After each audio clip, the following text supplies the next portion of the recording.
uThixo akekho njengawe phakathi koNkulunkulu akhonzwayo nabaqulwayo. There is no one like you. Thank you, Jesus. You are our Father. Thank you, Lord. You are our Creator. Hallelujah. Our Provider. Nguwe ukuzisiphakama. Sithekwe ngegazi lakho. Oh, hallelujah. Sithekwe sisandla sinamandla. Thank you, Lord Jesus. Engeso sandla somuntu. Thank you, Jesus. Yini ngomuntu ngesesiphelele endleleni. Thank you, Lord. Kodwa ngoba sisandla sakho siphephise ezingozini, siphephise emahlathini.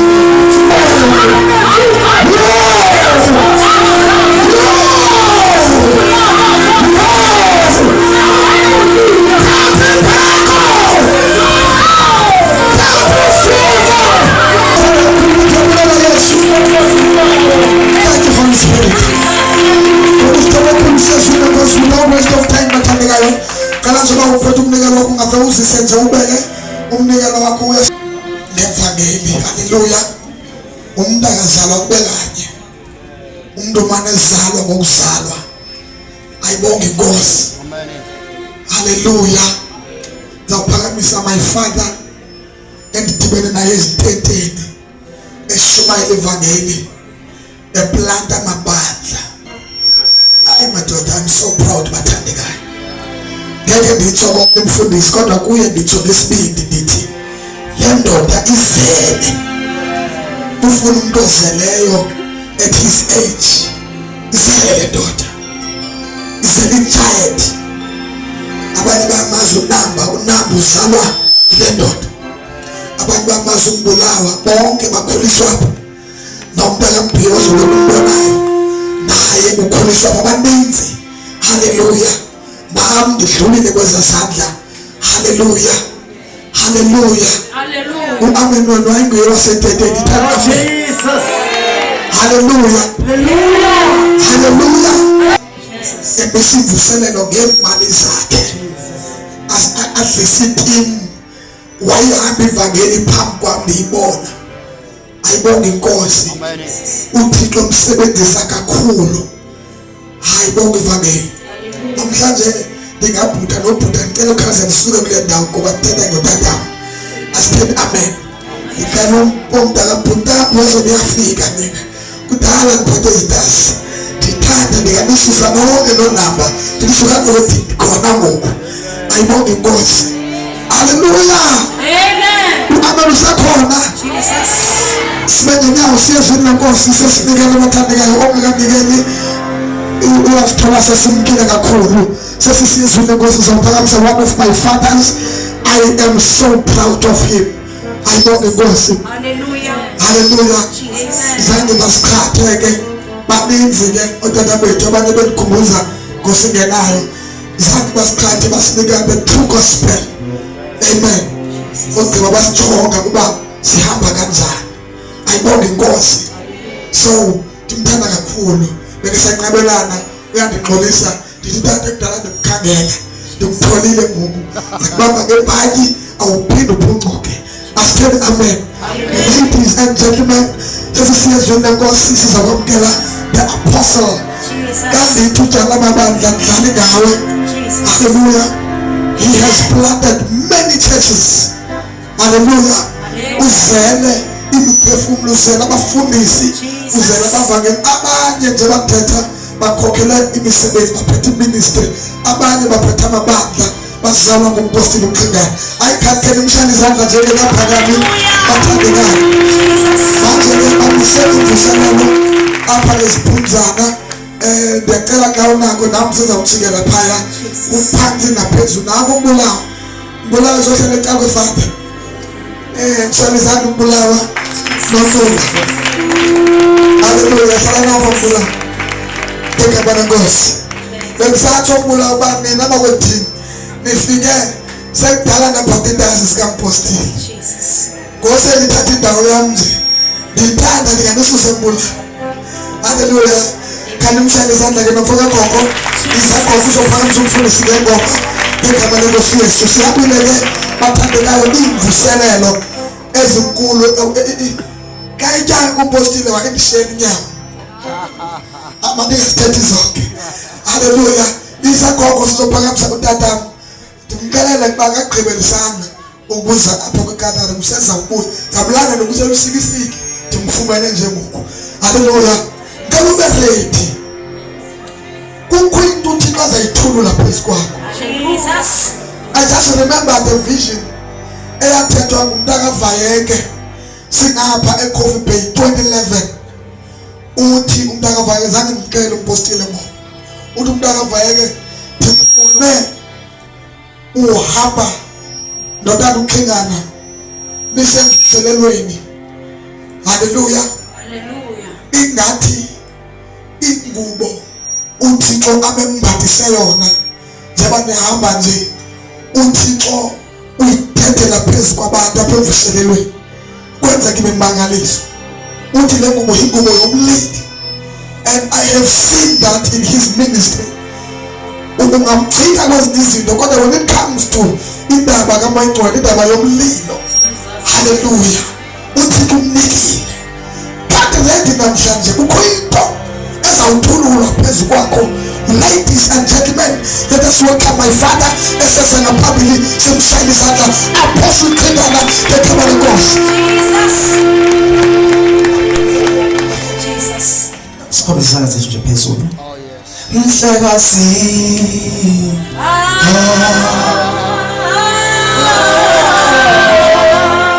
Mhlekazi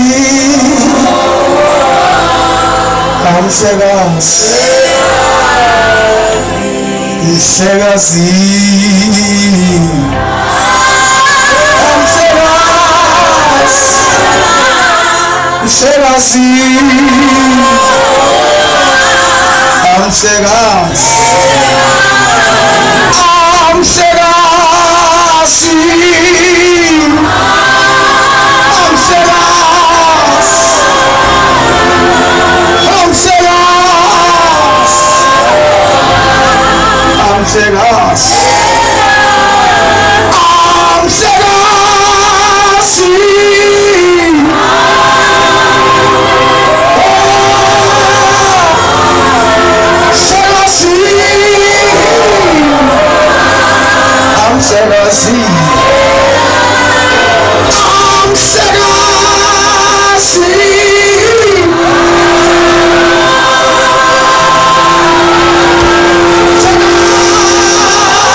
Izwi lakho Nkosi liphilile.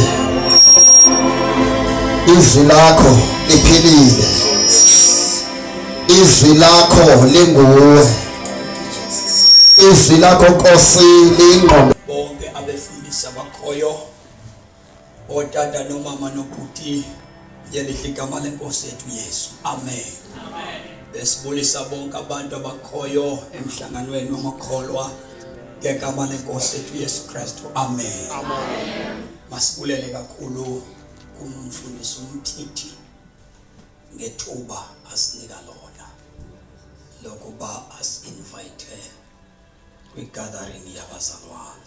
Amen ukhona. Amen. Siyabulela kakhulu. 2025 seyimithi iminyaka singasabonani. Bulela ke ukusindiswa. Ngafunyana uJesu ndamamkela ngizalwa phezusikisiki ikhaya lami ngumntwana kaThixo. Ndamkela uYesu waba yinkosi nomsindisi wempilo yami. Ithi iBhayibhile akuba umuntu ekuKristu uba sidalwa esitsha. Ngathola ke inhlahla enjalo. Ndivame ukuthi andizalwanga ngabantu ababeyazi lento endithetha ngayo namhlanje, kodwa nabanenhlahla ukuba bathi bengayithola ngabazali bami ndiyithola. Ekugqibeleni ndifike nayo ekhaya yaziwe nangabo.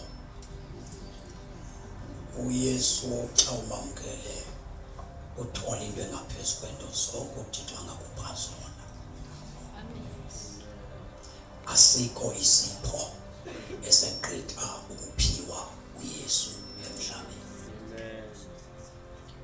Uba uthixo kuphe izinto, uba uYesu awumtholanga, zonke izinto zivumeleyo azinavelo ezo zinto.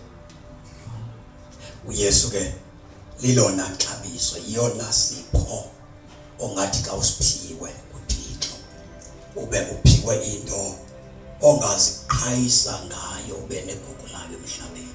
Ayipheli, ayehlelwa ivelu, iyenyuka ivelu yalento. Ndicela singalibazisi incwadi yabaseKolose chapter 1 verse number 15 yedwa no 19 wakhona. Sifunda chapter 2 wakhona verse number 2 no 3. Ezi verses zone sizawuthetha ngazo emveni koko kule ndawo. Thandekayo, ngomhlangano ofana nalo ohlanganisa amakholwa onke ukuba adumise inkosi. Lo mbono ngumbono omkhulu kakhulu, nombono ongelulanga, umbono ohlanganisa abantu ababiza igama elithi Yesu phezu komhlaba. Umbono omkhulu lo. Noba singasindiswa sibe nenkonzo esikhonza kuzo, kodwa uKristu usifuna sihlangene. Amen. And umsebenzi kaKristu awunokubonakala singamaqembu ahlukeneyo. Amen. Kodwa uma sithola ivangeli elinye, siphinde sibe nevision enye, sihambise lento sihlangene, lo mhlaba mncane kakhulu. Amen.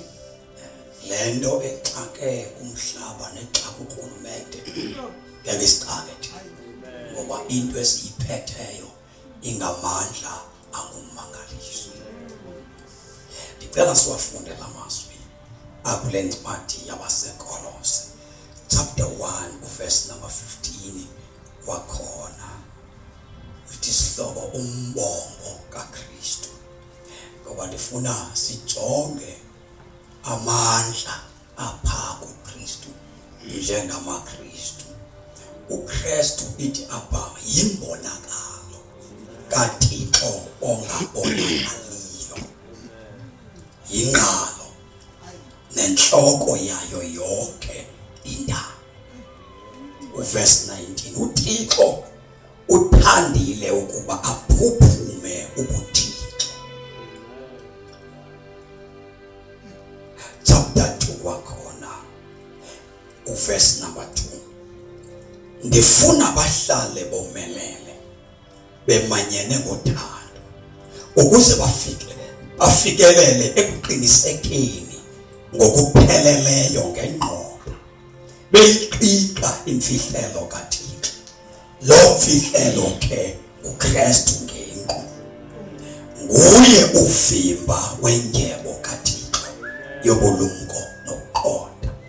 Usisa Nkosi izwi lakho, ulabe phakathi kwethu, wambule ubuzi balo ukuze sibone amandla, ngoba xa ulityhilile ilizwi lakho ayavela amandla kulo, ngoba liviwa bubumnyama ubaleke uvele ukukhanya. Izwi lakho walithumela esikrokweni labuya nemiphefumulo, ngoba akungeni mntu apho kuvalwe imimoya, kodwa izwi lakho esilithetha phezu komhlaba liyakwazi ukubuya nemiphefumulo elahlekileyo. Enkosi kakhulu ngegama lenkosi yethu Yesu Kristu, amen. Now sifunda ke la mazwi bathandekayo. Kusindiswa kwami ngathola imessage yokushumayela lento kuthiwa yi-holiness, inguquko noxolo. Eyami calling yaba shumayela uKristu phezu komhlaba, andilocikwa andinanto ininzi endiyaziyo ngoKristu. Then imessage yami inguquko noxolelo lwesono, uba xa efikile uKristu makakwenza utshintsheke.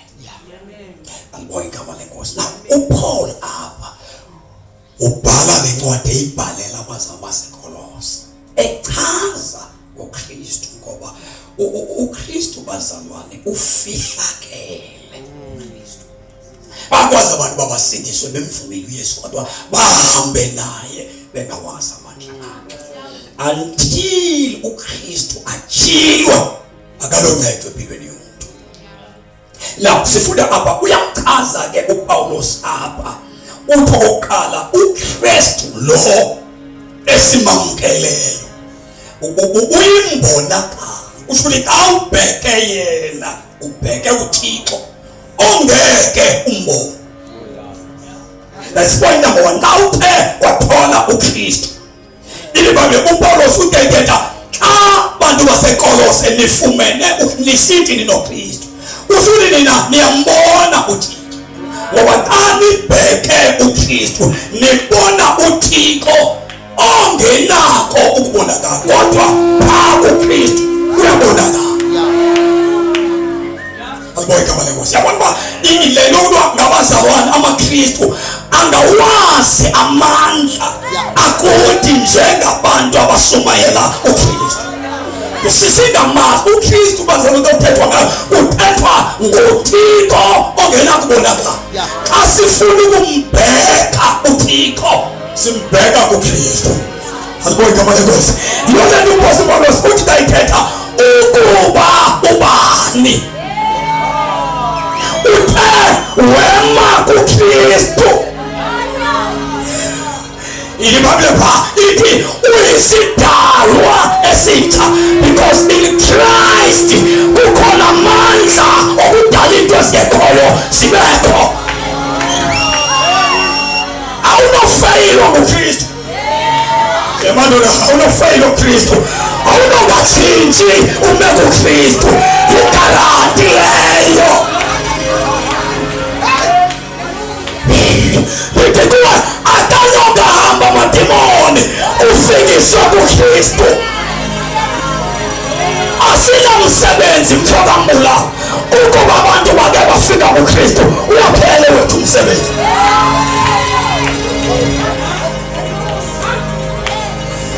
Ithanda izandla zabasebenzi bazamamamelana mamela sawufikisa abantu kuKristu, uphelile wethu umsebenzi. But once abantu sibakhonzise bengekho kuKristu, engajilekelanga uKristu, sinomsebenzi efuneka siwenzile, ngoba aba bantu abangafiki kuloba sothi nabefike kuye badalwe babe zizidalwa ezitsha.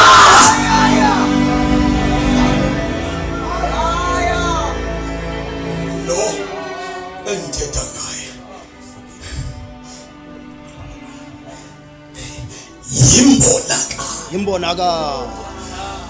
yimbonakalo emadoda yimbonakalo yoThixo odinga ukuzombona xa ubhubhile. Lo alichaza yena yimbonakalo yoThixo. Igiwa seziloko zithungwele wena uluphola uJesu emhlabeni ajiwe. Yes, ajiwe emveni kokusunya Yesu makajilweke uvela uKristu. Ngoba uKristu akaveli nje kuJesu, uvela kuKristu. uThixo uvela after i-revelation.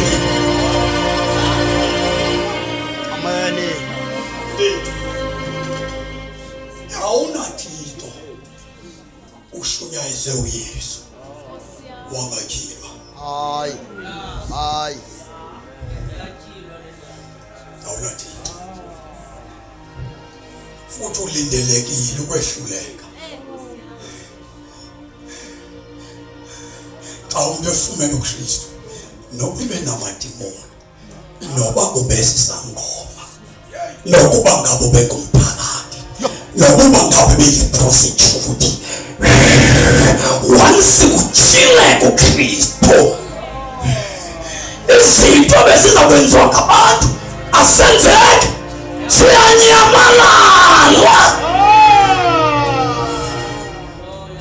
Imbonakalo yoThixo ongenakubona, kodwa bathe bathola uKristu bayakwazi ukumbona. uThixo ongenakubona bayakwazi ukuhlala naye. uThixo ongenakubona bayancokola naye. uThixo ongenakubona bakuba abantu bekuKristu bayakwazi ukudlelana noThixo ongenakubona, ngoba uKristu yimbonakalo yoThixo ongenakubona. Uthi ke lo mbhalo kuye uthandile uKristu, kuthande uThixo ukuba phaa kuKristu kuphuphume ubuthixo bukaThixo.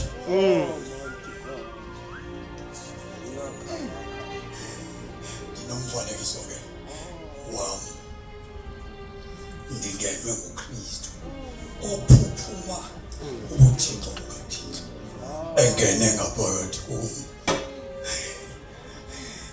Nalasi ndisokusisa kwam ukwisangoma apha ekhaya esasinyanga futhi into ezinyangekayo. Ndibananga nezangoma emvuselelweni bendihlala nazo endlini zangoma, kodwa uKristu ophuphuma ubuthixo bukaThixo wadla impilo yam ngaphakathi, waphuma wadla umoya wobungoma. Nakumfo kaMbhiyoza umzwa obungasentla umzwa wasekhaya. Le nto ndiyithetha ndiyakhe izangoma bezikhona apha ekhaya. Uyatya ngoba kuthiwa kuye kuphuphuma ubuthixo. Uyazi bazalwane bam, ukufunda iBhayibhile siyifunde siphinde singabi na revelation yale nto siyifundayo ibe libala linamandla. Ibala linamandla linani libele.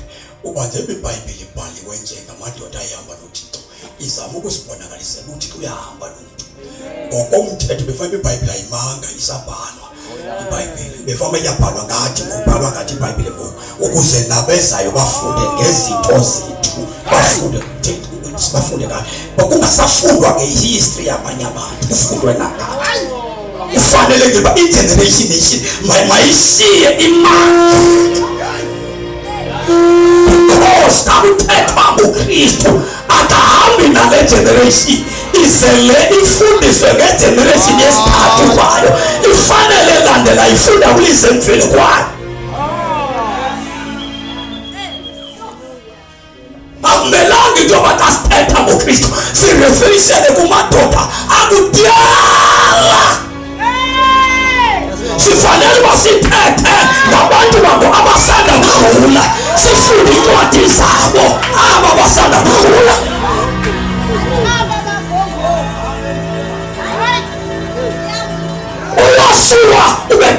uMoses ngencwadi zikaMoses, because ufunde kuMoses walandela yena.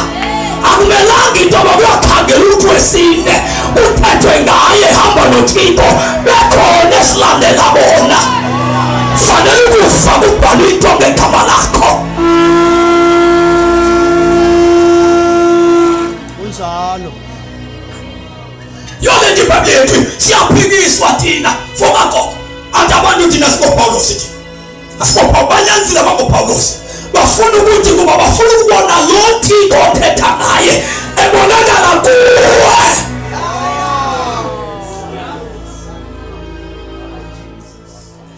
Kristu yimbonakalo. Kristu yimbonakalo. Ibaluleke uphandile uThixo. Ukuba uKristu yedwa, not kuba prophet. Alikho iBhayibheli abona ke nathi umprofeti uthi uthanda kukhulu uKristu. uKristu yedwa. uThixo athulule ubuthixo bakhe. Ya. Ndifuna ndandele kade uKristu yedwa okarantiweyo ukuba kuye xa umjongile uzombona uThixo ongabonwayo. uKristu yedwa engaphetha ufike kuye uzawuthola amandla kuwekho, kuba in Christ there is a freedom. Yabazalwane, awukwazi ufika kuYesu ufanelwa izono. Awukwazi ufika kuye uqalekisiwe uphumele usaqalekisiwe. In Christ there is a power. Jesus. Walikuwa igama lenkosi. Hallelujah. Christ. Imbonakalo. Ukuphuma ubuthixo bukaThixo. Jesus. Uyaphupuma. Uyaphupuma. Usule ukugcwele uThixo. Jesus. Wadwale waze waphuphuma. Oh. Xa ube nethamsanqa lokudlula emhlabeni, wathola uJesu, wakhuleka, wabona uKristu apha. Hallelujah. Uzawazi amandla kaThixo. Jesus. Uzawazi amandla kaThixo. Jesus. Uzawazi amandla kaThixo. Hallelujah. Bamelwe ke ngokwabantu uba bafundiswe, basunyayezwe uKristu, because xa esunyayelwe uKristu amandla akhe ayabonakala. Walibona igama lenkosi. uKristu bazalwane. Jesus. uKristu bazalwane. uKristu bazalwane. Jesus. Makaphakama uKristu bazalwane. Amen. Ukuze amabandla besendaweni fanele kwazise uKristu abantu. Abantu babangazitwa ngekhoyo. Abantu babanika uKristu. Wakhona amandla kuKristu. Amadoda funeke kuphakama uKristu. Abantu bazise uKristu. Wabaphatha uKristu. Uphuphume ubuthixo bukaThixo. Akekho uzokhonzeka naThixo. Uwahlangene noKristu uzoba noThixo. Akekho uzokhonzeka si. Akekho uzokhonzeka wasamandla kaThixo. Kuba in Christ there is a power. God of wonders. God of miracles. We don't need to praise wonders. We need to praise Christ. We don't need to praise miracles. We need to praise Christ.